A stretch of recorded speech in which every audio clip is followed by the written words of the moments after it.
Good morning and welcome to the regular Board of County Commissioners meeting. Today is Tuesday, May 26th. We do begin each of our meetings with an invocation, and this morning we have Pastor Don Patton from Grace Church of Colorado Springs. We invite you to stand and join us. A few scriptures to bring our thoughts to the Lord. The Apostle Peter said, "You were like sheep going astray." And I think one way to stay humble in roles of responsibility is to remember that we've also had failures. He goes on to say, "But you have returned to the shepherd and overseer of your souls." So a shepherd is a person that provides and protects, and an overseer is one to watch over and to correct. And Jesus is both of those. Jesus said, "My sheep listen to my voice. I know them, and they follow me." So when we get off of his path, we need to listen again to his voice. And Jesus said, "I no longer call you simply servants, because a servant does not know his master's business. Instead, I have called you friends, for everything that I have heard from my Father, I have made known to you." Let's look to the Lord in prayer and ask that he would speak to our hearts. Heavenly Father, we thank you for your Holy Spirit that you give to each one that turns to you in humble recognition that we need you. We need your protection. We need your guidance. And we need to hear your voice to make wise decisions. Thank you for each of the people that are making decisions here, representing this county. We thank you for this city. We pray for your peace over this city. We pray for your peace over this county. We pray for wisdom for those that are leading our nation. We also want to thank you, Lord, for those that are defending this nation. Protect them.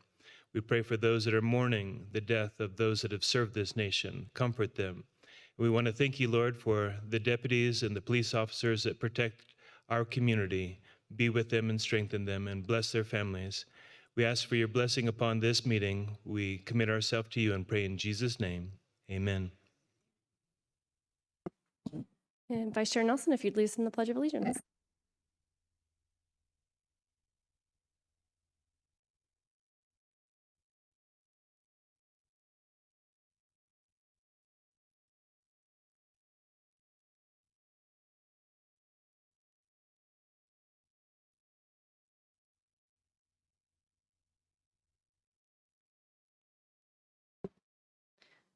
Item 3. Item number 3 is staff emergency items, and I'm unaware of any staff emergency items today. Item 4. Item number 4 is changes, postponements, and notice of the next meeting. I am aware of 2 changes to today's agenda. Item number 10 will be considered after item number 4, and there is a request to continue item number 12 to June 16th, which will require a motion at the board's discretion. And the next meeting will be Thursday, May 28th at 9 o'clock for land use and the Board of Adjustment. Okay, so do I have a motion to continue? Go ahead. Whoever wants, go ahead. I'll let you do it. I move item number 12 to June 16th. Second. Okay, that's been moved and seconded. Are there any comments? Okay, with that, I'll call the roll, beginning with Vice Chair Nelson. Aye. Commissioner Applegate. Aye. Commissioner Williams. Aye. And the chair votes aye. That passes 4-0. And we will now move, as was mentioned in the changes, to item 10. Item number 10 is a resolution to recognize federal revenue and appropriate expenditures in the amount of $1 million to the Road and Bridge 2026 budget for the Constitution Avenue and Peterson Road Improvements Project. Nikki Simmons, Chief Financial Officer, Jack Ladley, Executive Director, Department of Public Works, and Joshua Palmer, County Engineer, Department of Public Works. Good morning, Commissioners. Nikki Simmons, Chief Financial Officer. I also have with me our Executive Director of Public Works, Jack Ladley, who's here to discuss the project in greater details if there's any questions. This item is a resolution to accept and appropriate federal funds for the Constitution Avenue and Peterson Road Safety Improvement Project. This type of project would normally be on your consent calendar. However, given the importance of the project and the critical federal funding that made it possible, we wanted to request separate approval for this and publicly recognize the team that made this effort possible. Specifically, Congressman Crank championed this project and was able to secure us $1 million in needed funding. For the public's benefit, This is a high-priority safety project at an intersection that has experienced significant crash history and ongoing pedestrian safety concerns. From 2019 through 2024, there were 69 intersection crashes involving 138 vehicles. Those crashes resulted in 53 injuries and, most tragically, 2 pedestrian fatalities. The existing conditions at Constitution and Peterson create challenges for both drivers and pedestrians. The intersection has visibility concerns, high traffic volumes, vehicle speed concerns, and pedestrian safety concerns. The proposed improvements will help address those issues through improved crosswalks, pedestrian signals, refuge areas, signal timing modifications, lighting improvements, and other safety enhancements. Unfortunately, the cost of the improvements was beyond what the county could fund on our own, and thankfully, Congressman Crank championed the effort to secure federal funding for the much-needed improvements. I do have a few slides to show the intersection. So this is the intersection we're speaking of, and as I mentioned, there's significant crash history and pedestrian safety concerns. And this is a rendering of the improvements that will be made, and just a little map for you. And if there's any further questions, Mr. Ladley can speak to the project itself, or otherwise, with that, we'd like to invite Congressman Crank forward to say a few words.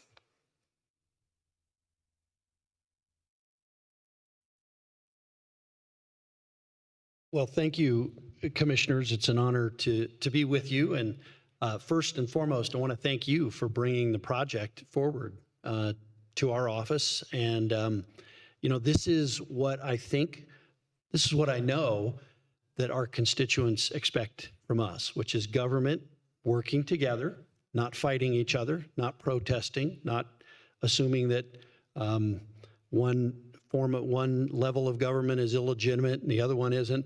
They want us to work together for their good and for the safety of the citizens, and that's what happened here. This was $1 million, which, in Washington, some would say that's not a lot of money. I would say, gosh, how many U.S. taxpayers does it take to pay $1 million in taxes? It's a lot of families that have to work for that. So we have to make sure that those dollars are spent wisely. And the way we do that is that we don't have a congressman just come up with an idea because they want a street named after them or it's their neighborhood or whatever. I have to look to you as the experts to tell us what projects really make sense. And it's been great to work with the county, not only with you as the commissioners on these projects and others, but also with our sheriff. And, we've been able to secure some funding for them as well. But you have to come forward and tell us what makes sense.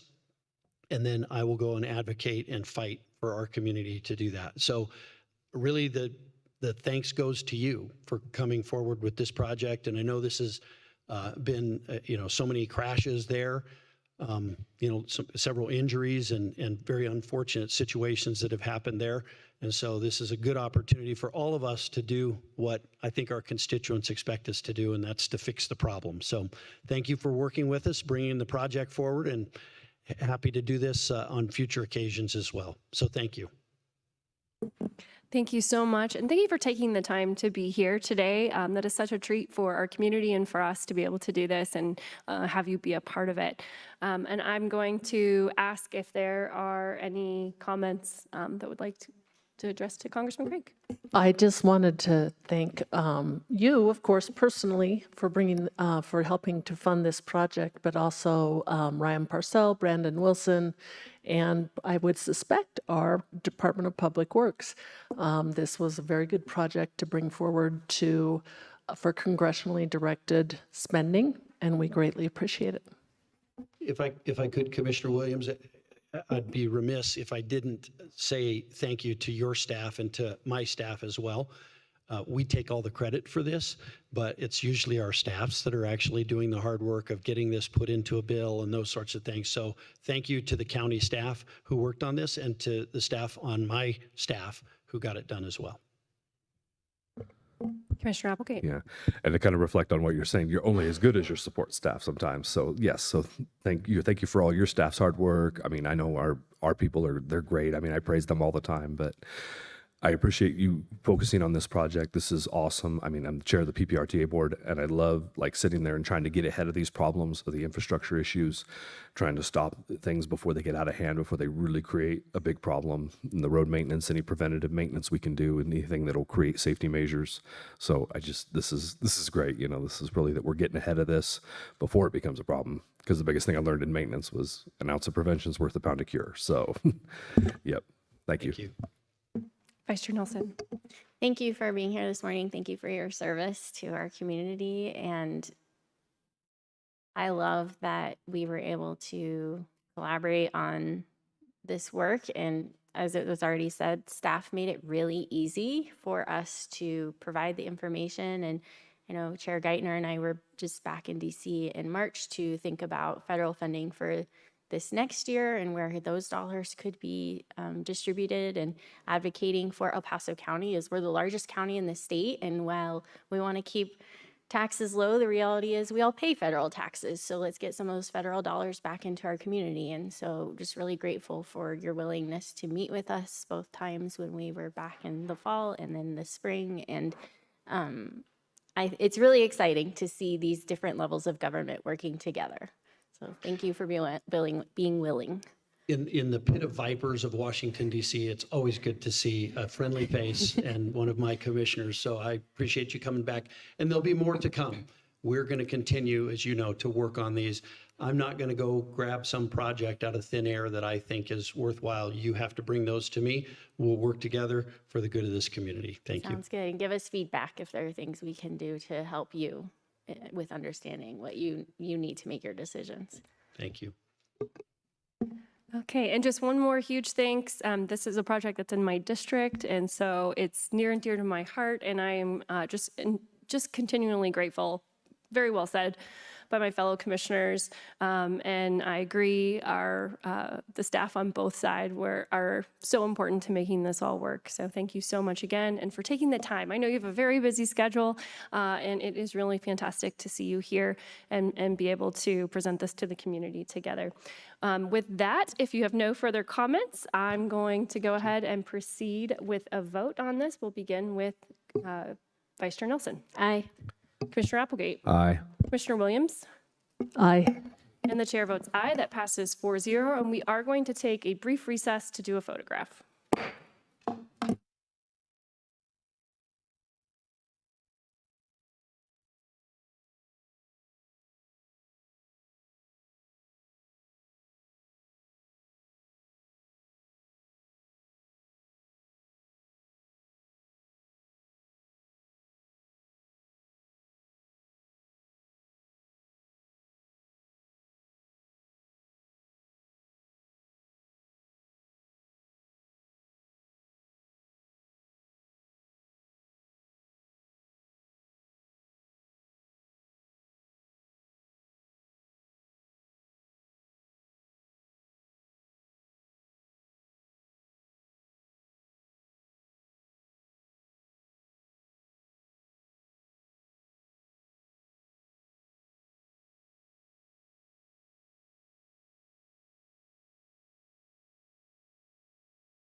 I'll call this meeting back to order.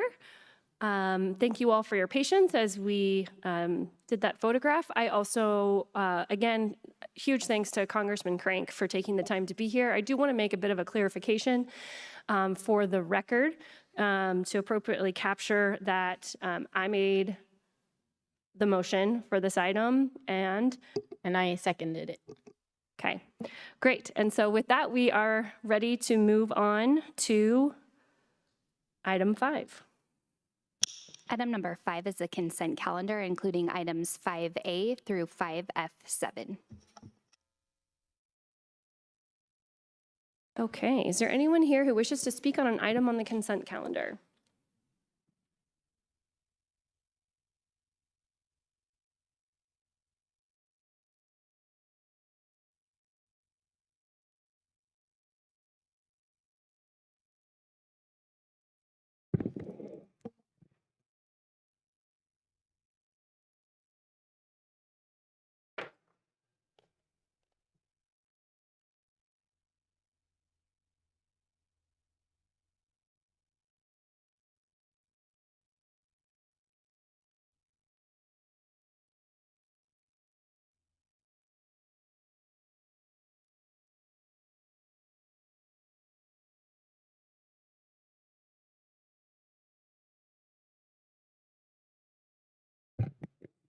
I'm speaking on item 5B, request to approve the Board of County Commissioners.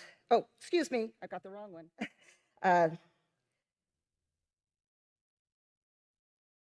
I'm speaking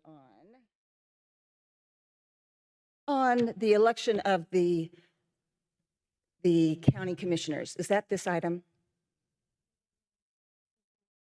Yeah, that would be item 5C, as in See, I marked Charlie. right the book. Thank you. My To wrong clarify, glasses it's on not an today. election, it's a appointment, just for Appointment, sorry, clarification. yes, thank you. Yes. I am here to speak against the appointment of Tom Bailey to the El Paso County Planning Commission. This is a straightforward conflict of interest concern, and the facts speak for themselves. Mr. Bailey previously served as chair of this very planning commission before leaving to run for Colorado Springs City Council District 2 in April 2025. During that campaign, he was vocal and public in his support for the Carmen Line annexation. Colorado Springs voters rejected that project by an overwhelming margin in a special election last June. In October 2025, Bailey's constituents launched a recall petition against him. Among the grievances cited was his support for the Carmen Line development despite clear voter opposition. Then in March of this year, rather than face that recall election, Mr. Bailey resigned from the city council seat. According to reporting at the time, he became the first Colorado Springs City Council member in city history to resign under those circumstances. And now, just 2 months later, he is applying to return to the El Paso County Planning Commission. The Carmen Line proposal did not disappear when Colorado Springs voters rejected annexation. The project is widely anticipated to come before El Paso County as an unincorporated land use application. If that occurs, the Planning Commission will be the first body to review the proposal and make recommendations to this board. Appointing someone to that commission who has already publicly advocated for this specific development raises legitimate concerns about impartiality and creates an appearance of bias before any future application has ever been filed. The residents who live nearest to this proposed development, many of whom already spent years fighting this project at the city level, deserve confidence that any future county review process will begin from a position of neutrality. Public trust in the land use process depends not only on fairness and transparency, but on the appearance of fairness and transparency. I respectfully ask that you set aside Mr. Bailey's application and instead appoint a candidate without documented public history of advocacy connected to a project this commission is likely to review. I have quotes from sources: Colorado Springs Gazette, February 20, 2025. Bailey, the current chair of the El Paso County Planning Commission, supported the 6500's home Carmen Line. Source 2, Colorado Sun, June 18th, 2025. Colorado Springs voters rejected a controversial plan to annex more than 1,800 acres. As of 9 p.m. Tuesday, 63,813 ballots had been counted opposing the annexation, with 14,239 supporting.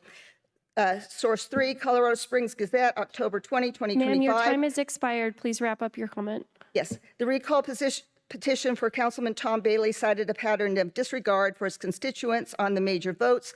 The petition also listed his support for the proposed Carmen Line development as concerns. And finally, Axios, Colorado Springs, March Ma'am. 12. Bailey is Colorado Springs' first council member in city history to resign amid a recall you. effort. Yep. Thank you. Okay. Is there anyone else who'd like to speak on an item on the consent calendar? Commissioners, Lynette Persetta. I'd like to speak on the Furrow Road Plan. After reviewing the Pikes Peak Area Council of Governments 2050 Long Range Plan, PPACG 2050, it appears that Furrow Road is planned for a function as a major arterial collector, not the rural connector currently being funded. If you have not recently reviewed this publication, I respectfully ask that you revisit it before approving the current budget allocation. Much of the surrounding land has already been rezoned for high-density housing, which further underscores the need for accurate planning. The maps included in the PPACG 2050 plan do not provide a clear or complete picture for the public.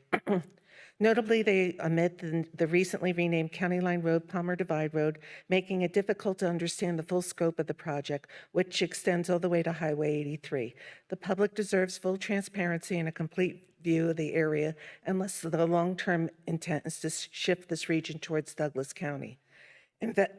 Investments by both El Paso County and Douglas County along Furrow Road indicate preparation of multimodal capacity, which governments typically pursue when anticipating substantial residential growth. According to PPACG projections, Furrow Road is expected to become a major east-west suburban connector with population densities projected between 4,000 and 8,000 residents per square mile. Much of this density has already been approved, and the area is clearly transitioning into a suburban expansive zone. Given these realities, the improvements should be funded appropriately through CDOT and state-level resources, not through a budget designed that a rural roadway. Furrow Road should be built to match the actual long-term intent and needs of the region. Additionally, environmental and geotechnical studies should be conducted during the seasons that accurately reflect conditions in this area. Seasonal water flows are significant, and endangered burrowing owls are present in the spring. Current reports conducted in winter do not capture these realities and cannot provide a complete assessment. For these reasons, I respectfully request that you delay today's vote until long-term projections and true development intentions can be properly incorporated. Taxpayers should not be asked to fund a roadway that's not designed to meet the needs of the community. Thank you for your time and consideration. Thank you. Ma'am, you already spoke. So it doesn't matter if it's a different item on the agenda? The consent calendar is a full item, so you can speak on as many items as you want, Yes. but in that 3-minute period. Oh, in the 3-minute period? Yes, ma'am. Okay, is there anyone else who wishes to speak on an item on the consent calendar?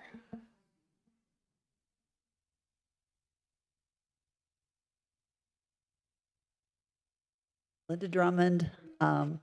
I live in Wakanda Hills, and I agree with the lady about Tom Bailey. The guy had to be recalled, and he's a developer, and we don't need that up here in El Paso County. And so I don't think he should be on this committee. Okay, is there anyone else who wishes to speak on an item on the consent calendar?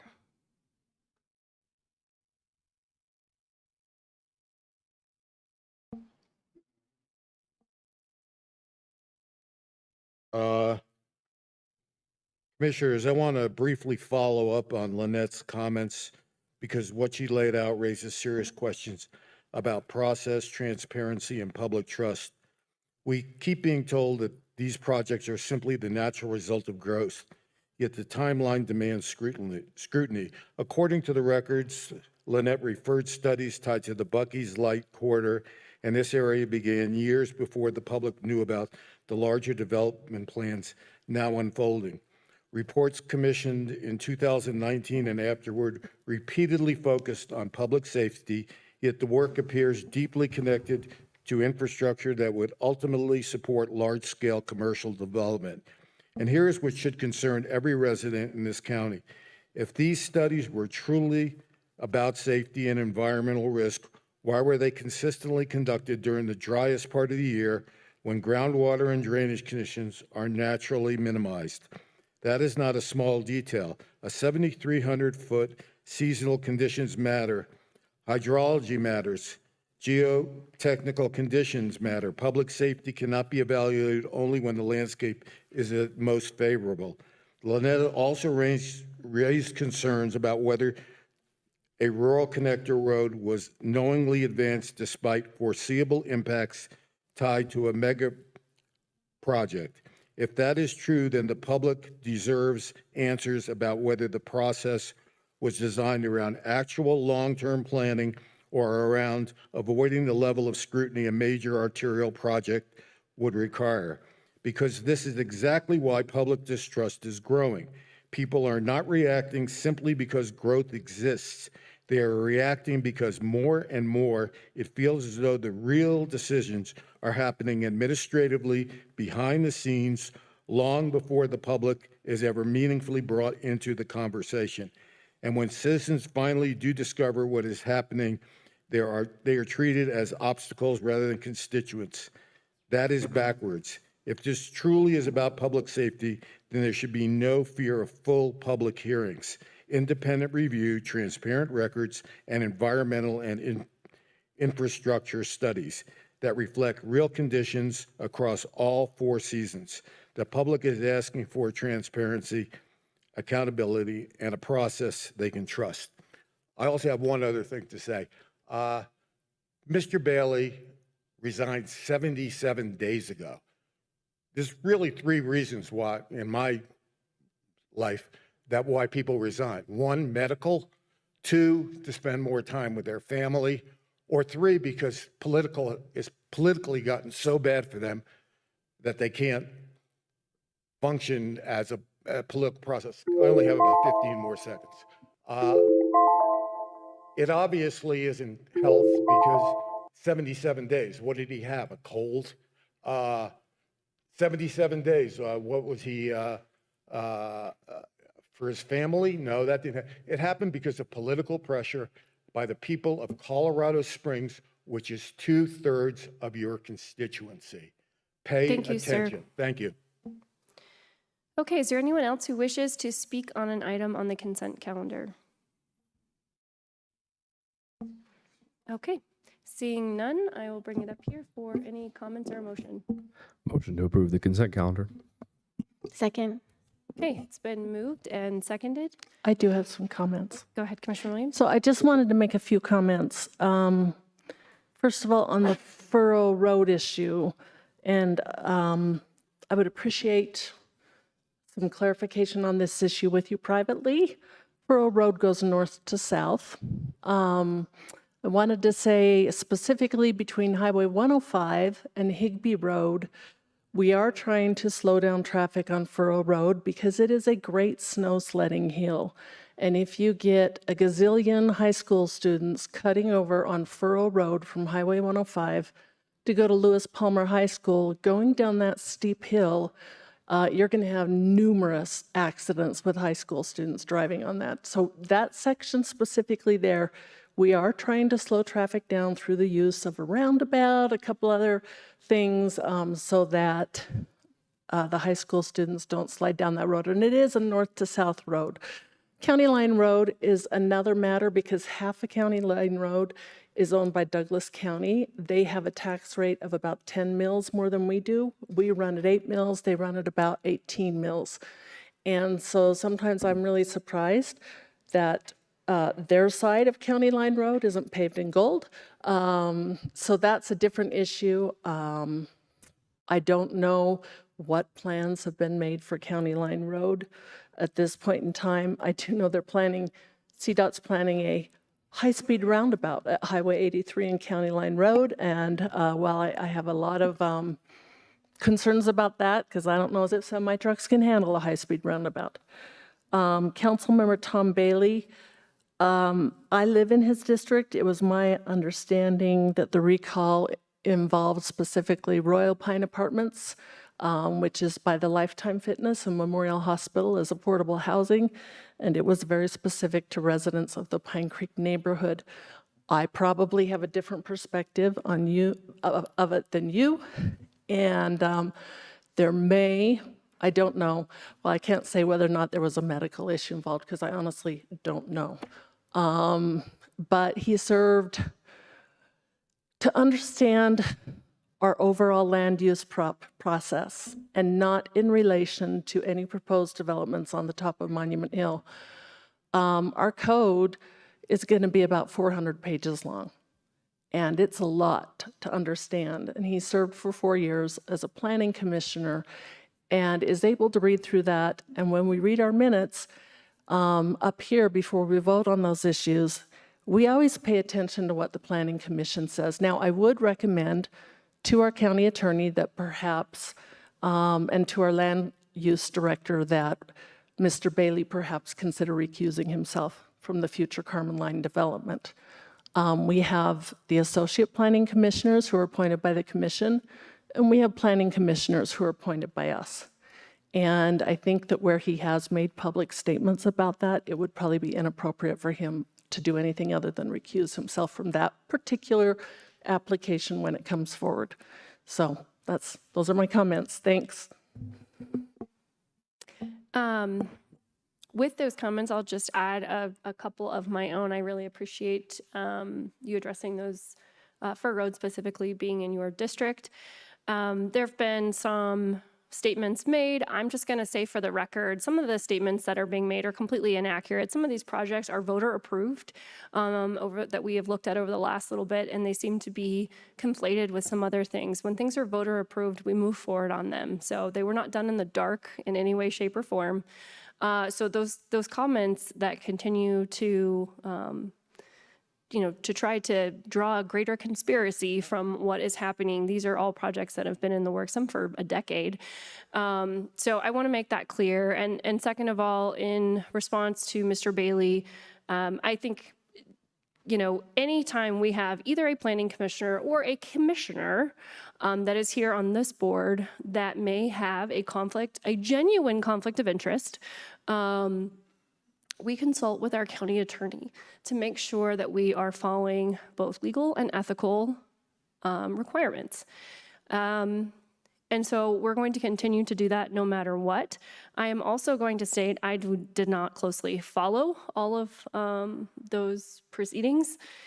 However, I just want to, I appreciate Commissioner Williams' comments on Carmen Line and what was brought forward. Again, I think it will be appropriate if and when something like that comes up, just like any case, that would be evaluated with our county attorney. However, those projects potentially could be also very different.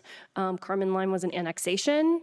Annexations are very different than land use applications that are coming in that are not an annexation. There are different legal requirements for those. And so, for example, annexations typically aren't quasi-judicial, whereas our land use hearings typically are. So there are a lot of things that are different. I understand that it is sometimes not straightforward to understand all of the nuances of those types of the different types of things that we hear, whether at the city or here. But I think that there are potentially some differences. And so I'm just going to say, I am not going to advocate at any point that we just immediately pull someone off. That's why we have a current, and I don't think that that's what Commissioner Williams was advocating for either. But I want to be clear, we will do what we always do here, which is evaluate everything on a case-by-case basis in conjunction with our attorney so that we can ensure that we are following both the law as well as ethic concerns. I also want to say, and this will upset some of you, but it's important to understand the legal requirements of due process that all property owners enjoy. When I hear things like he won't do what we want them to do, or those type of comments, I want you to understand the courts have said that The number of people that show up to a hearing to oppose or support something cannot be the basis for approval or disapproval. That is a legal requirement by law. So to say that a person should only be appointed or be able to vote on something if they are listening to the majority of people that come up would be illegal. So I just want to, I think it's really important that we understand what the rights to due process are. And it's very easy to demonize people. It's very easy to attempt to make things seem what they are not. But the reality is that there are very serious legal consequences. People have rights.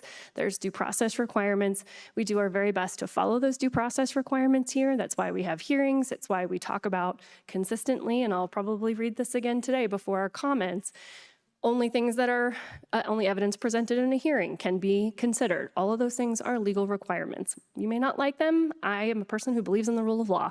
So I will continue to follow the rule of law and do the very best for our community. That's why I'm going to vote in favor of this consent agenda as well, because as Commissioner Williams stated, Tom Bailey did a great job on our planning commission. He understands the legal requirements.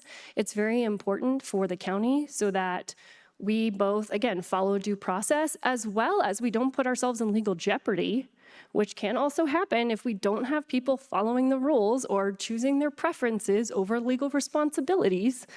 It's very important that we have people who understand those things. So because Tom has a history of serving well, understanding those things, I think that it is good for the county to have strong leadership on our planning commission and folks who are willing to look at the criteria, which is required by law, and make a decision. So to me, it is a no-brainer to make sure that we have a strong planning commission for that reason. With that, I will ask if there are any other comments. I believe we got a motion and a second, and so I will call the roll, beginning with Vice Chair Nelson. Aye. Commissioner Applegate. Aye. Commissioner Williams. Aye. And the chair votes aye. That passes 4-0.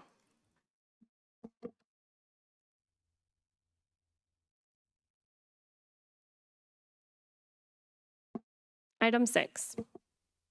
Item number 6 is comments by elected officials and commissioner liaison reports.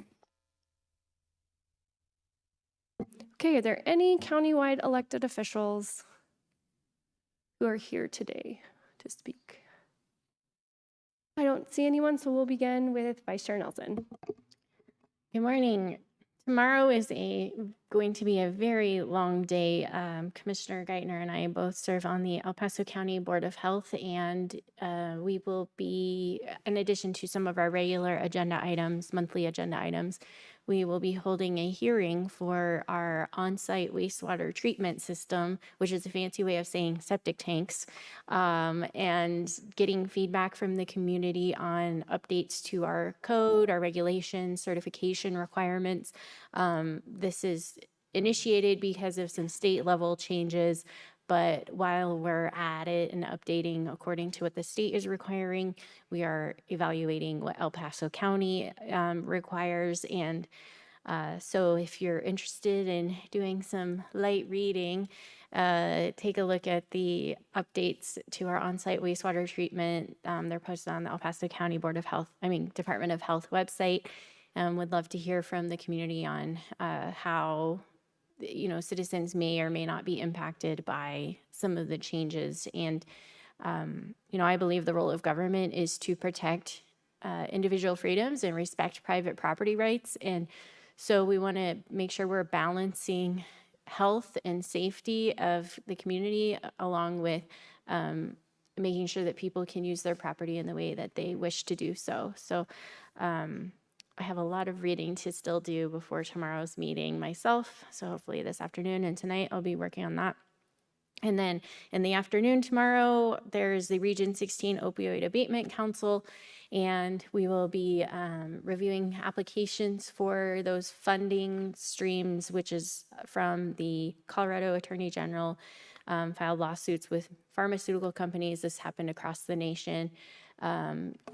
citing that they contributed to the opioid epidemic and crisis. And so we now have received these settlement dollars. They're not tax dollars, they're settlement dollars, but we still want to be sure we're being really good stewards with this funding and making an impact in our local community on how to serve citizens that are struggling with misuse of opioids and helping those that are struggling and their families, and also prevention, especially with our youth. So lots of reading that I will be doing this afternoon and tonight, and spent a little time yesterday on the holiday just to try and get ahead of it a little bit. And but really important work, and I'm excited to be a part of it, and encourage you all to just take a look at some of that information, because the commissioners, we don't just do land use considerations. We serve a wide breadth of areas, so it keeps it interesting. Thanks. Commissioner Applegate. Thank you. On Thursday, I attended the Mountain Post Warrior Memorial, Honor the Fallen. It was right before Memorial Day on Thursday, and they did a really good job. Prayers go out to Benjamin Pennington's family, one of the Fort Carson soldiers we recently lost. And later on that evening, I attended the Goodwill Colorado annual dinner at the Broadmoor, and Goodwill was going over all the things they've done as a nonprofit, all the people they've served, they've helped, they gave out some awards, they had helped some people get into college, start their career paths, things like that. And it was rather awesome what they were doing. The work they did was pretty good.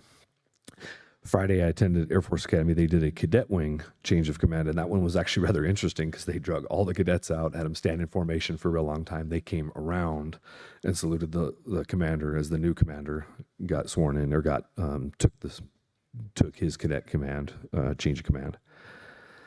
And on Monday, of course, I was out at the Pikes Peak National Cemetery reading our proclamation that we read last Tuesday. And I was out there for their flag raising event, and they did wreaths and everything. It was very good. I think it was well received. The congressman was out there. They had a keynote speaker who was former, I think he was lieutenant colonel. And I also attended the VFW in Fountain, where they did their annual event, their flag raising, as well as wreath event, and followed up by a little barbecue. And it was good. Hopefully they raised some money, and they got some donations for their VFW as well. So they've got changes too in the new leadership now. American Legion and the VFW has some different people now running it. So it's good. I got to meet them, and I think we'll have a good relationship moving forward. Commissioner Williams. Okay, I primarily wanted to go over my calendar as the only thing, but maybe I should start listening to the sewer treatment plant standards so I can get better sleep at night. Okay. Let's see. On Thursday, we do have a land use hearing at 9 a.m. and then a Board of Adjustment hearing in this room right after that. And then starting on Sunday night, starting on Sunday night for me, we have the Colorado Counties Incorporated meeting up in Breckenridge. That is why we're not meeting next week. It's the group of El Paso County Commissioners, but in the state of Colorado, we take our DHS, Department of Human Services funding for child welfare, for workforce allocation, and then they have a joint allocation committee, and they divide it between state and local. And it's very confusing. This is what I'm doing in my last year as commissioner. It's very hard. I'm not the best person at math. And so all day Monday, I will be in meetings regarding Department of Human Services, including the important Child Welfare Allocation Committee, which is where 10 of the counties get their money for welfare allocation, and then the rest of the state get a distribution that's distributed through the state. And so that will be the primary event next week, and got some serious reading to do this week on our new land use code that they have proposed. I'm trying to get through modules on that. And then I just have one other board meeting, the Pikes Peak Area Council of Governments Board Prep meeting, which is just a small meeting where we go over the agenda. So just a lot of reading on my schedule too, and the trip up to the mountains and having to try to understand or get to understand, as I say, the child welfare allocation. And I just want to thank Stacy Quiddick and Samantha Montmany and Andy Lowe for helping me phone a friend through that, because they walked me through what are the best arguments and what El Paso County needs. So thank you. Okay, most of what I have going on this week has already been mentioned. Not everything that we do is glamorous, as you have heard. Yes, lots of reading to do with wastewater systems this week, as well as the important work of the Opioid Council. So I do have a lot of reading to do this week, in addition to continuing the work that we are all doing on our land development code that we continues to be a countywide effort. Well, I guess I shouldn't say countywide, at least planning and commissioners engaging in that process. And so in addition to those items, I do also have a regional building meeting on Thursday afternoon. And I will also be participating in a chronic disease working group that is ongoing at the Department of Health as well. And that's all I have for this week. Item 7. Item number 7 is community service organization reports, and there are none. Item 8. Item number 8 is public comment on items not scheduled on the agenda. The commissioners welcome communication in various forms. However, the public comment period is not intended for dialogue, and commissioners do not engage in conversation during this time. Members of the public seeking responses to specific questions are encouraged to submit inquiries through Citizen Connect. And Madam Chair, I'm aware of several people signing in to speak today. Okay, before we begin, I'm going to remind you all that if you are here to comment on a specific land use item that may be coming before the board in the future, please do keep in mind that you will either want to return and provide comments at a noticed public hearing or by providing written comments to plnweb@elpasoco.com. This will ensure that your comments are incorporated into the official record for our consideration if and when items come to us for consideration. And with that, we'll be ready to proceed. Just remember to state your name for the record, and you will have 3 minutes. Is Deborah Hall, and I live in the Tri-Lakes area on County Line Road, and I know about Furrow Road and how slippery it can get. So can the freeway there by Buc-ee's when all the high school students want to go up there. Well, good morning, commissioners. Many residents that are here and that live in Monument are exhausted. For months, people have shown up to meetings, researched documents, written letters, and voiced sincere concerns about the proposed Buc-ee's development. Yet we feel their concerns are being minimized or ignored. This is not simply about opposing growth. It's about whether growth is responsible, sustainable, and truthful, and how it is being presented.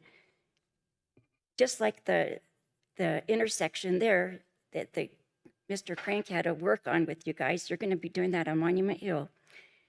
So anyways, residents throughout our communities are expected to obey HOA rules, zoning regulations, lighting restrictions, community standards every single day. Homeowners can be fined for the color of the fence, a shed, or even parking violations.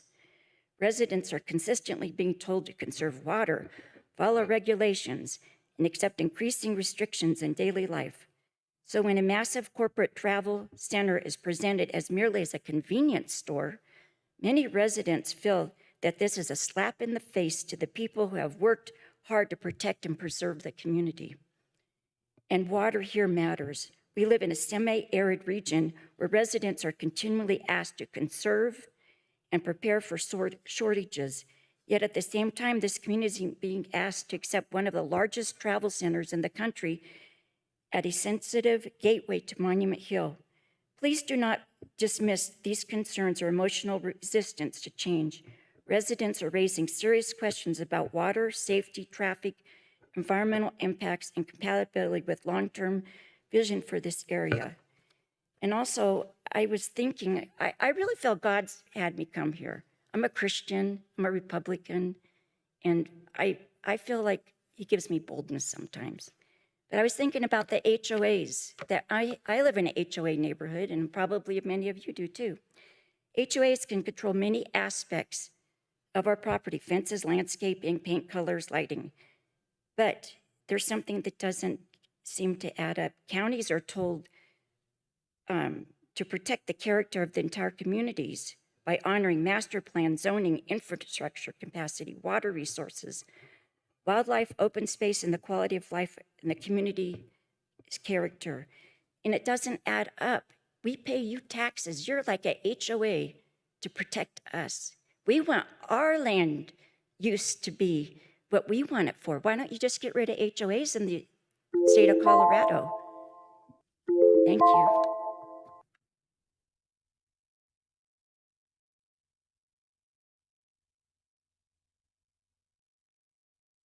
Morning, my name is Tracy John, and I am from Monument, Colorado, and I'm here to talk about Buc-ee's, as most of us probably are. I thank you guys for all of the hard work that you do. I truly do. But I think that there is something missing within the community. We're not really being represented by the planning department. We're actually having planning people who are helping facilitate Buc-ee's coming into our neighborhoods. I'm a well owner. Many of us are. We're already seeing drawdowns on our wells. We're already having water issues.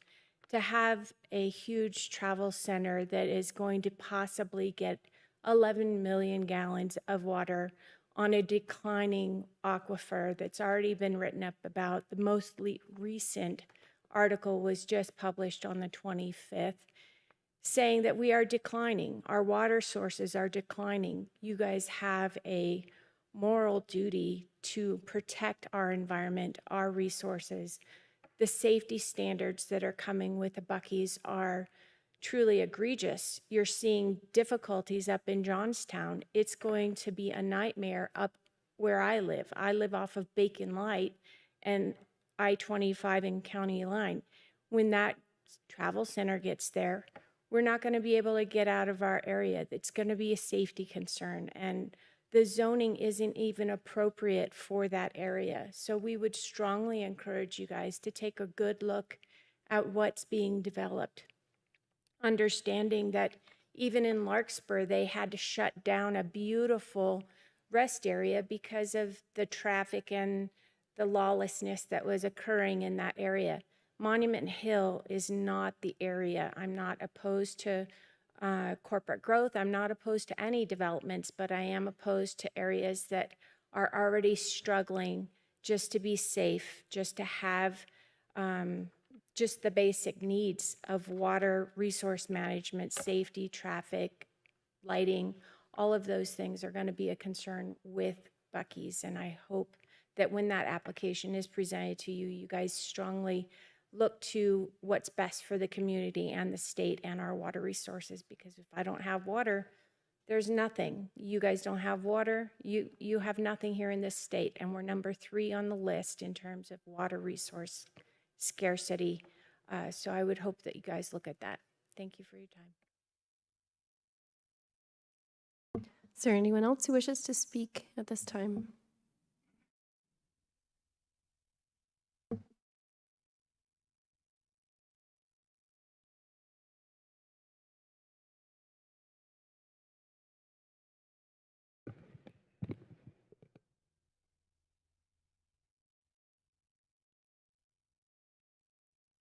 Morning. I am speaking on Stafford County, Virginia, a warning, not a prediction. Last Tuesday night, the Stafford County Board of Supervisors voted 5-2 to approve a Buc-ee's. The meeting ran from 5 p.m. to 1 a.m. For 2.5 years, the people of Stafford County have fought this project in a community much like the Tri-Lakes region of El Paso County.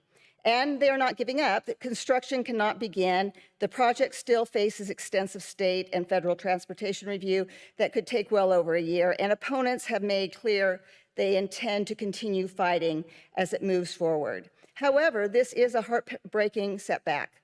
Buc-ee's knew exactly where approval would ultimately have to come from, and they concentrated their pressure, persistence, and political energy accordingly. That is the playbook. Pressure, persistence, and promises of money, not outlasting the community, but overwhelming the decision makers. We have watched Buc-ee's run this playbook in town after town along interstate corridors across the country. racing to establish locations before the novelty fades, and communities are left with the consequences. Commissioners, do not be Stafford County. Do not let the administrative machines simply check the boxes while 20,000 vehicles a day are aimed at a corridor surrounded by 5-acre rural residential lots and a small church. There is no reasonable reading of your own code that makes a 74,000 square foot, 120 pump, 24-hour interstate destination travel center compatible with RR5 zoning across the street. The site's CC and obsolete C1 designations were intended for small-scale, neighborhood-serving commercial uses. In fact, the original 1940s C1 designation was even more restrictive than today's lowest community commercial category. Nothing about this project reflects that intent. A few weeks ago, I handwrote a letter and photographed it to use as a social media banner, encouraging my neighbors to write letters of opposition. The image was meant to grab attention, but the letter itself was sincere. It reflects exactly why I continue standing before you week after week, and I want it in the public record. Dear Commissioners, a Buc-ee's at this location and the infrastructure required to sustain it would tear to shreds the fabric of a community. It would permanently erase this unique corridor that links families and neighborhoods across the Tri-Lake region, disrupt a rhythm of daily life that has existed for generations, and turning our road home into just another entry ramp to commercial development. For the public record, I'm submitting my opposition to this project.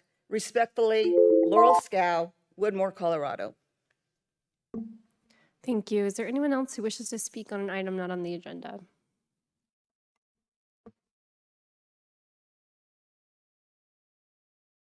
Good morning, Commissioners. Last week, I was censured for stating the name of a company that fully funded the 2024 Terracon report, though that information is a public record. To avoid further confusion, I will refer to it as the 2024 Terracon Developer Report because the payee matters. That report was completed 2 years before the 2026 public record land purchase. In 2019, the county hired both Pinion Environmental and Shannon & Wilson because of a stated safety concern along Beacon Light Road. Pinion performed a desktop review of Lower Beacon Light, while Shannon & Wilson evaluated the on-site at County Line Road and Beacon Light. Evidence suggests commercial interest along this corridor predated public disclosure. On October 4th, 2019, Shannon & Wilson were contracted to produce their 2020 report, indicating that commercial planning discussions were likely underway. On October 15, 2019, Pinion Environmental worked through Michael Baker International, who was hired to evaluate Beacon Light Road. The very first sentence of the 2020 Pinion report states that local funds would be used to upgrade Beacon Light Road for public safety purposes.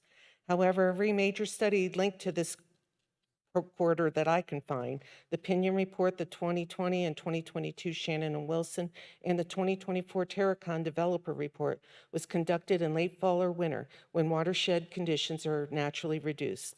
If these studies were focused on our safety and environmental risk, why were they all scheduled during the driest season?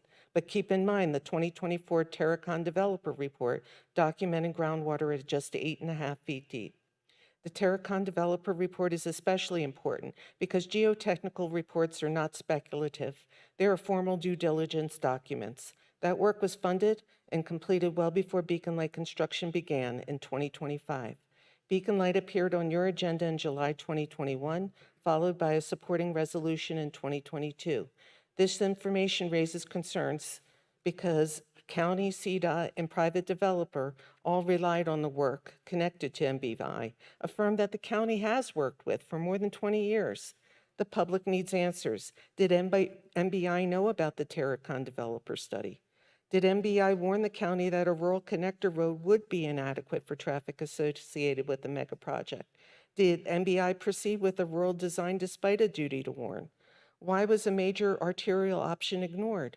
Was it to avoid hearings, environmental reviews, right-of-way acquisition, or to shift cost onto taxpayers because the road is labeled rural? Also, why was $1 million projected tax funds spent to provide fill in grade private land? These actions are holding taxpayers liable for work done without correct borings on property that's not public, but rather for a name we cannot say. The first line of the 2020 opinion report says this work is for public safety. If that mission exists, then we need public hearings for a proper arterial road and reliable emergency access and environmental and geotechnical studies that reflect all 4 seasons at 7,300 feet. Thank Thank you. you. Is there anyone else who wishes to speak on an item that is not on the agenda today?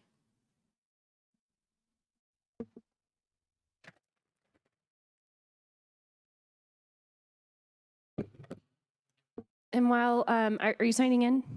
I already signed in. Okay, great. I'll let you go ahead. Good morning, Commissioners. My name is Claire Davison, and I live on Sagecrest Road in Peyton. I was genuinely hoping I could settle the ongoing infrastructure issues on my street through the Citizen Connect portal and subsequently through direct emails to your office. However, since these attempts have not only failed to resolve the issue, but resulted in a process that feels increasingly punitive, all while the condition of the road has significantly deteriorated, I'm here today to speak to you directly. The situation on Sagecrest Road is not merely a maintenance issue, it is a failure of technical oversight and quality control. When evaluating the standard of work performed on our road, the physical evidence demonstrates a significant deviation from acceptable road maintenance practices. To be specific, I've brought evidence with me today. This is what they're putting on our roads. I collected this bag immediately after the truck dumped it on May 19th, before it was even mixed. I peeled this garbage and debris out of my road after the crew had finished. There is still more stuck in the road right now. There's a plastic bottle in there. And this large rock is one of the many that were thrown by hand into my and my neighbors' yards by the crew while they were working. I have video evidence I can email you if you would like. The material currently on Sagecrest Road is not road material. It is high fines, high organic silt mixture, the kind of refuse you would dredge from the bottom of a lake bed or find at a municipal dump, and it needs to be removed.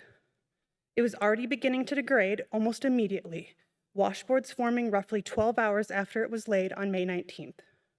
I am asking this board to direct Public Works to tear up this debris and replace it with proper standard spec road material that will actually hold up. It might also be in your best interest to review and reflect on the communication and conduct protocols that have been used during this project. I believe that streamlining these interactions would not only be a better experience for residents, but would likely save the county time and resources in future inquiries.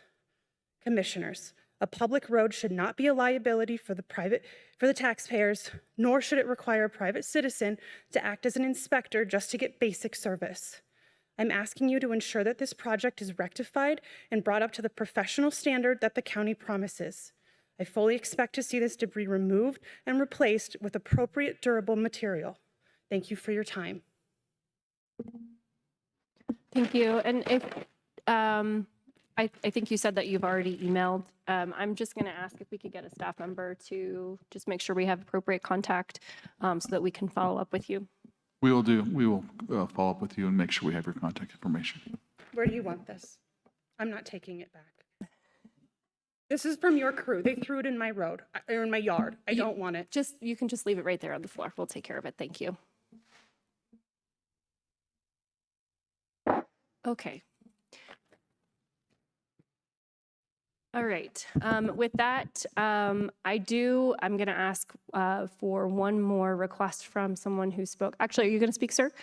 Okay, come on down. While you're coming down, to the lady who said she was censured, I'd love to understand who you believe censured you. So if you could send me an email and just let me know who you censured. I think it's really important that we set the record straight on this and understand what you think happened.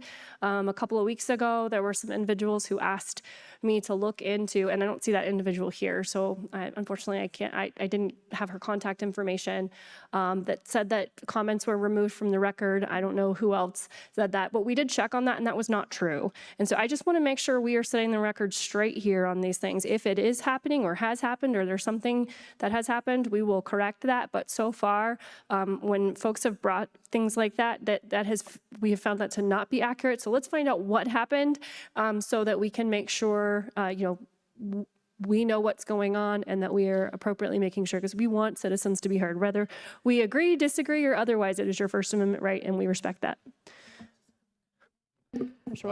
Yeah, if you could just make sure you speak directly into the mic, because not all members of the audience are able to hear. This auditorium sometimes gives that How is problem. this? Good. Great.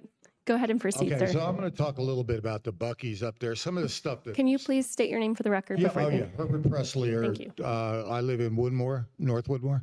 The Buc-ee's proposed site is 1.3 miles from 2 way stations on I-25. Now, what this means is trucks have to go over to the right, and people getting on or off the road have to move to the left. Trucks going this way who are on I-25, cars coming this way who are on the ramp. And literally 1.3 miles, the trucks have to get over. If they're going south, they're going downhill. They're going uphill and then downhill. On the way up, they're going uphill. So from the top of Monument Hill, it's like 0.3 of a mile to the exit. Imagine at a busy time, all these cars and trucks trying to merge there. That's the main road out of, so if there's fire or anything else, it can't be done. I mean, you've got first responders who, coming into my neighborhood, will be blocked by all the traffic. They already have a hard time with Monument Hill. All the TV stations, that's where we see them all. They're all on top of Monument Hill. The snowfall is twice as much as it is in Johnstown, and I'd be willing to bet it's a lot more than any place they've built the Buc-ee's before. In fact, I think you could add them all up and they won't have as much snowfall as you get on the top of Monument Hill. So the safety problems there. Also, 20,000 average cars a day. Average. January 4th might have 4,000. July 4th will have 44,000. And most of those cars will be coming between 9 a.m. and 5 p.m. So when those cars, you're talking about 75, that would be 30,000 or more cars. That's more than a car a second. And the parking lot's only 780 parking spaces. If 3,000 cars are coming in an hour, where are all those people going to park? They're going to park in the neighborhoods, and there's no place for them to park really there. The home values up there, $1 million. The average home value, Monument and Woodmore, is about $750,000. So, and the homes around there are 5-acre lots. They're 1.2 million, 1.3 million. King's Deer is right down the road. That's 1.5 million. Jobs. It doesn't create jobs for our community. People who live up there, 50% of them are retired. So, and even if they're not retired, if you live in a $700,000-800,000 home, you're not going to go for a job at Buc-ee's. I have more, but my time is up. Thank you. Thank you. Is there anyone else who wishes to speak on an item that is not on the agenda today? Okay, we'll move to item 9.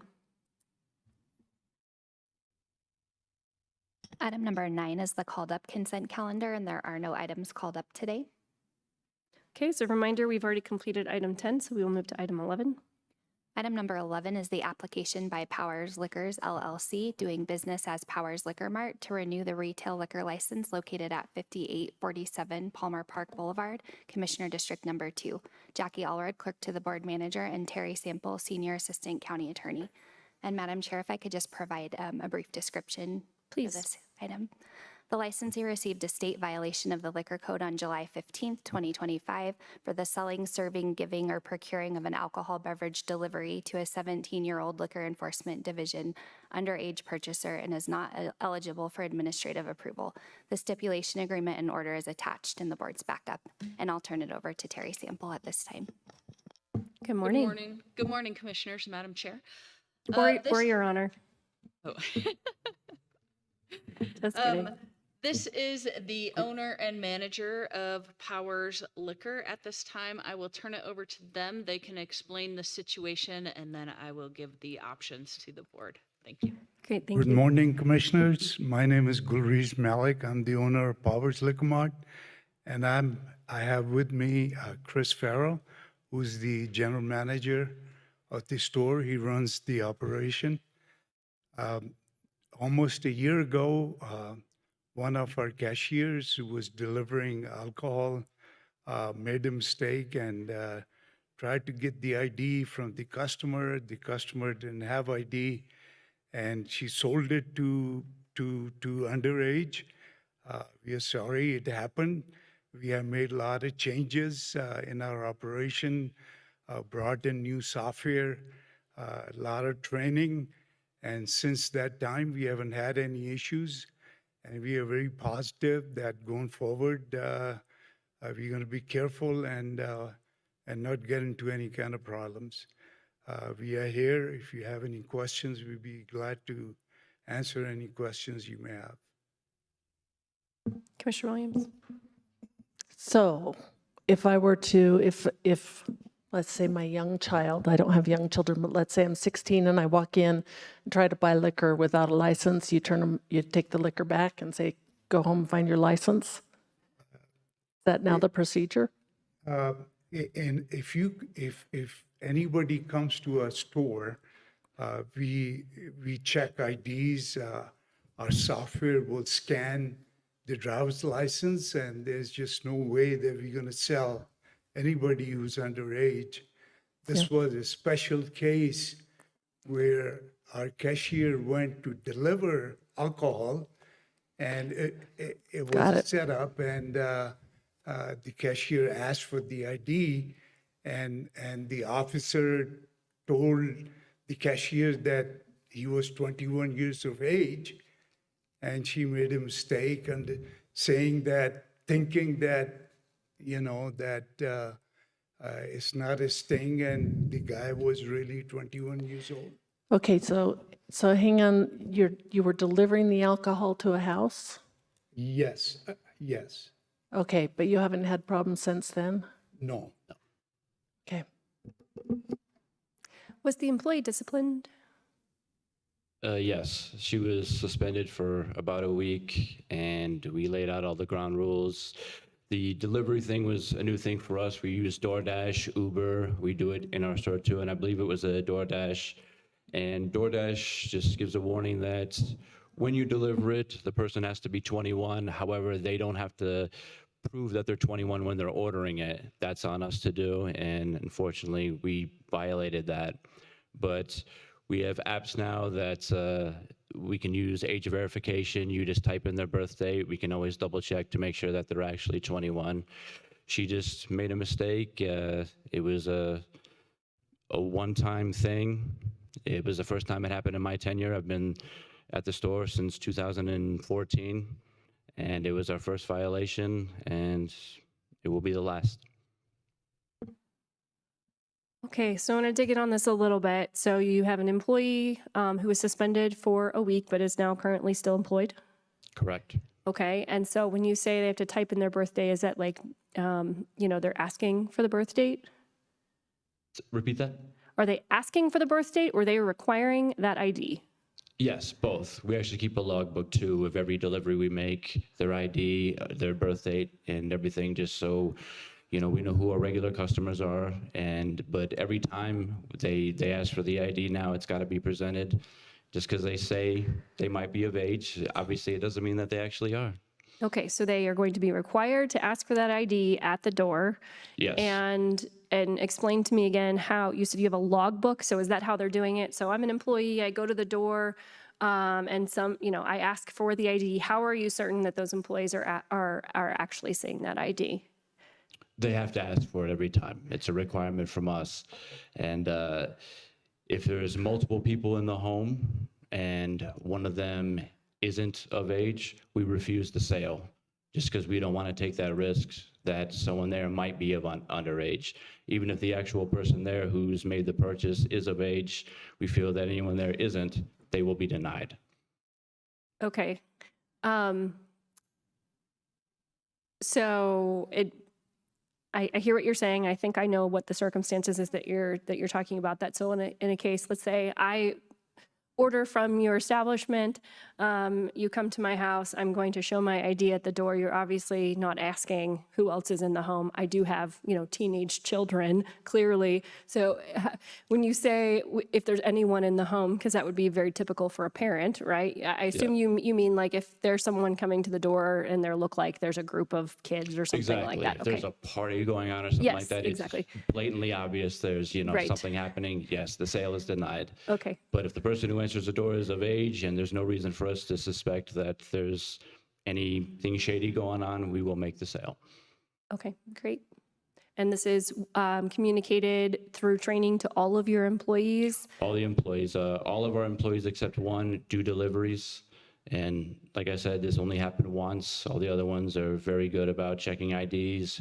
Not only that, just assessing the situation to make sure that there wouldn't be funny business going on. So, as I said, this has never happened since and will never happen again. Thank you. Questions, Commissioner Applegate? The employee that did the delivery, is she still doing deliveries for your Four Powers Liquor Mart? She is. Okay. Yes, she was actually disciplined. She got fined for it. Okay. And we paid a fine as well. Right. But she knows the steps and procedures, correct? Like you went over that. She Okay. absolutely does. Okay. All right. Vice Chair Nelson? Just more of a comment that it was noted that it just happened to be a sting, and that's hitting me a little bit wrong because we're talking about minors potentially receiving alcohol that should not be. And so I am glad to hear that you have done some training, but I really want to encourage you to continue to do so. And I understand that when someone comes into the store, you're scanning their ID, but when you're doing a delivery, you don't have that technology with you. And so I just really hope that you continue to do that training with your staff and reminding them that it is so very important that you are checking IDs and requiring that. And it may be a hard situation where the person seems very nice and very confident. Yes, I'm of age. And to sort of run into that conflict and to say no in the moment if they can't present that ID. And so just really bolstering your staff that is the right thing to do. And the right thing to do is not to give someone the benefit of the doubt if they cannot provide ID. And so Absolutely. It's a daily thing. Yeah, thank you. And I think, just to piggyback on this a little bit, part of what's running through my head is it's never happened before, but maybe there just wasn't a sting before. That's really concerning, especially, when we have those home delivery situations. So I'm glad to hear that you're taking it seriously. We also generally hear from employers that they let an employee go for a serious offense like this. So to hear that she was suspended for a week, I'll be honest with you, that is very concerning to me. I hope that you have a performance plan in place for this employee. Actually, I'm going to say, not that I hope, I'd like for you to explain to me, outside of training, which is great, but she obviously knew previously. What kind of measures are you having in place with this employee who is continuing to deliver at this point? Help me understand how you have confidence that that employee understands the severity and that, moving forward, you're not going to have problems. Because like I said, I'd say 95% of the people that we have come in fire or terminate an employee for that offense. And it's a pretty serious one. It is. And moving forward, we've explained to anybody that if we don't have absolute confidence in you, you will not be employed. And we've had extensive meetings with her right after it happened. She knows what she did was wrong. She knows that this is totally unacceptable, and she was told that not only her, but if anybody violated our trust like that again, that they would be let go, and there would be a no tolerance policy. You know, it cost the company $5,000. We had to pay the state, and she paid $1,000 of that, from her tips. So it was a big thing for her also. And, we've been checking, and so far it looks pretty good that she is checking IDs. And the other thing is all these sales are guaranteed, and the cashiers know that if a customer doesn't have an ID and they cannot verify the age, all they have to do is bring the order back, and the store will get paid for that order. So there's no reason to leave merchandise. It's a guaranteed sale. Okay, that is good to know, because I do think that removes any, like, hey, I drove all the way here and now I may have to take this order back. So it's good to know that sale is a guaranteed sale. And so there's no incentive to not bring it back if they don't have the idea. Right. I appreciate you sharing that. Okay, other questions or comments from commissioners?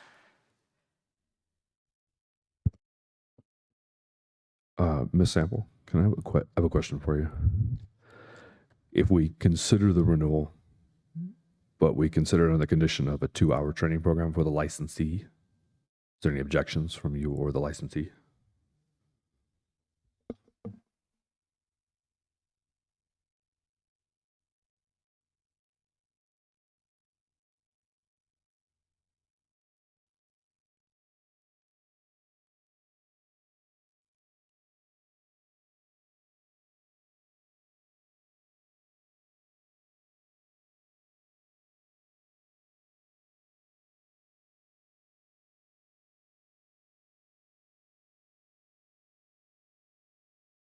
Commissioner, they do not have any objection to that. Did they already take a course similar to that or no? Because you said you paid a fine from the state, correct? It was my understanding that the entire staff did training, but they could go into staff, more okay. depth how much additional training she did. It was just reiterating policies that we had already set as far as checking IDs, which she violated. Now, you said it's through the state training program? We had tips. You had tips. Yeah, I had tip certification. Oh, so you already, okay, so you probably Yes. already did then. Yeah. Okay, so you already took the course. Okay, Yes. that's all I was trying to get to the bottom of. Okay. And then you paid the fine from the state. Okay. Yes. Okay, thank you, sir. All right. Madam Chair, if I could also let you know, I did communicate with Metro VNI and they have no objection to the renewal. At this point in time, there's 3 options. The board could either deny the renewal, they could grant the renewal, or we could set this over for a renewal hearing and we could give notice at that point in time for the hearing. Yeah, I appreciate this. This is in my district, so I am satisfied with the answers that have been given. I appreciate the seriousness of the situation, and I think that you're hearing from commissioners. I appreciate you saying it's not going to happen again. We really appreciate that. It's just a matter of understanding how do we make sure. And so I appreciate you laying out the training that's been done, the things that are in place. Those things help me. I just want to encourage you again, as a mom of teenagers, these are some of the things that are the most concerning to me that come in front of us is we want our community protected. And there are no absolutes, but I can't imagine how you or anyone in your establishment would feel if you sold to an underage individual and something happened to that individual. And so I just encourage you, again, to take this very seriously. The biggest hang up at this point is that we still have an employee that's employed, and that's unusual for what we see here. However, considering that you feel strongly that she understands, she has personally had to pay a penalty and understands the I'm at this point, I'm going to rely on your judgment as an employer to continue to monitor that closely and make sure that that doesn't happen again. So I am comfortable with a renewal at this point. And I will, if you haven't, it looks like maybe you have a final comment here. I No? appreciate you guys. Okay. So with that, I will ask if someone wants to make that motion. I will. I move to renew the license issued to Powers Liquors LLC on the licensee showing the measures designed to avoid future underage sales by delivery. Second. I'll just add for the record that the reasons we feel comfortable with renewing are the training that was mentioned. And I do appreciate that while the employee was not terminated in her position, that you did, it sounds as though with her having to contribute towards the fine, that she felt the gravity of it and felt the consequence of that action. And so that gives me more comfort in the fact that she is continuing under that employment. I'm sure she does not want to do that again, pay $1,000 again. And you yourselves do not want to take on risk in the future of having another infraction. And so, as mentioned, I trust your judgment there that she made a mistake and she's been trained now, and the rest of your staff also are being trained. And you mentioned there being a log that for deliveries, you're also identifying at the door. Sounds as though based on an app, they see the ID, plug the date on the ID into the app, and then it verifies that they are 21 or older. Yes. And then you're logging that information at your store upon return. It sounds as though that's kind of the mechanism you've established. And then, for in-store purchases, you have the technology there that is scanning the IDs themselves. So based on those reasons, I think the board feels comfortable renewing your license. Thank you very much. Okay, we had a motion, and did we get it? Who seconded that motion? Thank you. All right, so it's been moved and seconded with no additional comments. I will call the roll, beginning with Vice Chair Nelson. Aye. Commissioner Applegate. Aye. Commissioner Williams. Aye. And the chair votes aye. That passes 4-0. Thank you. Thank you very much. Okay. Item 12. Oh, item 12 was our item that was continued, so we'll move to item 13. Item number 13 is department and committee reports, non-action items. 13A, quarterly sales and use tax report 2026, quarter 1, January, February, and March. Nikki Simmons, Chief Financial Officer.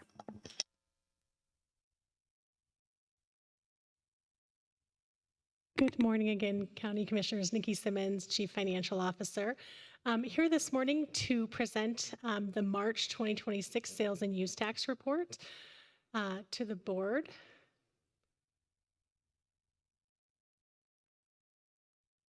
So as I say every time I'm up here, this is the consumer activity that happened during the month of March 2026, which is then remitted to the Colorado Department of Revenue on our behalf in April, and then we receive the information in the funds in May. So this is the most current information that we have.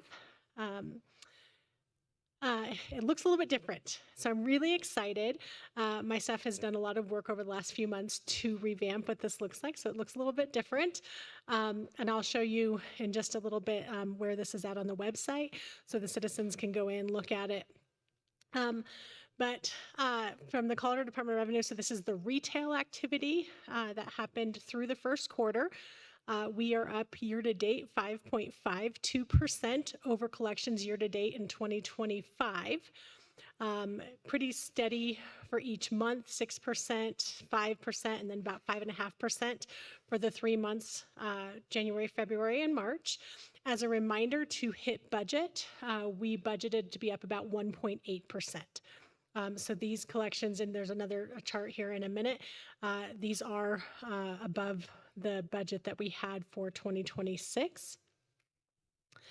We also collect use tax on automobiles collected through the clerk and recorder's office. This is just when somebody registers a vehicle that was sold privately or sold by a dealer outside of the county. So if you buy a car at a Denver dealership, it's taxed where it's plated. And so this tax would be remitted when they plate the vehicle locally. And so those amounts are down about 4%. Again, this is just a portion of vehicle tax because a majority of it is collected at the dealerships at the time of sale, because if you purchase from a local dealership, that is collected at the time of sale at the local dealership. Use tax on building materials collected by Pikes Peak Regional Building as well as directly through El Paso County is down 29% year to date. That does fluctuate significantly based on whichever projects are being done. So you can see in April of last year that there was a large commercial project that was done, and that is done at time of they pull the building permit. And so when that happens, you can see these fluctuations. But when you combine everything, we're up 4.77% over last year, year to date. And so again, comparing that to our projection in the budget of 1.8%, we do have this slide to show where we're at compared to budget. So far, year to date, we have collected just a little over $1 million in excess of our initial projections. That, going through the budget process, that was very intentional. We try to be very conservative when we budget to make sure that we are going to be able to fit within the budget and not overspend. And so this is all fitting within what we planned on and does fit within our Tabor cap. And then this has all been combined into one presentation. So we used to have 3 different presentations where we had the 1% sales and use tax, we had a 0.23% public safety tax presentation, and then we had a separate NAICS codes by industry. And so all of that is available in this one presentation now. So I'll just click through this really quickly. This is available publicly on our website to look through this so you can see how trends are going. And then there are slides here for the public safety tax, so you can see the same information, for the public safety tax and the budget. So far, we have collected $8.9 million from the public safety tax, and it's $252,000 beyond what we anticipated at this point in the year. Additionally, I did just want to show one item. If you go to the county's website and you go to the budget and finance page, which is my favorite page, you click on the monthly sales and use tax reports where you have this. My team did a great job putting this out here. And so you can see the presentation that I just went through, but there's also this sales and use tax summary that has a little memo from our department kind of highlighting some of the larger changes from and notable indicators, retail trade, accommodations, food and drink, things like that, just to kind of analyze some of the information. So that is out there for you all to look at, as well as anybody else who is interested in our sales and use tax collections. If there's not any further questions for me, that is all I have for you this morning. I'm just going to say what a great job of synthesizing all of that information together to streamline the reports and also give us more context and the public more context to see what is happening in regards to the sales tax. So thank you on that. I have one question. Is that the initial graph that you showed, that first one, I assume this is not adjusted for inflation. Nope, these are actual numbers. Okay, great. Thank you. All right. Are there any other questions? Thank you. Thank you so much. Okay, on to item 14. Item number 14 is the addendum, and there are no addendums today. Item 15. Item number 15 is the executive session. 15A, request for an executive session pursuant to CRS 246402-4B for the purpose of holding a conference with the county attorney's office to receive legal advice on specific legal questions regarding the matter of the application of the Public Service Company of Colorado concerning an appeal of local government land use decision issued by El Paso County.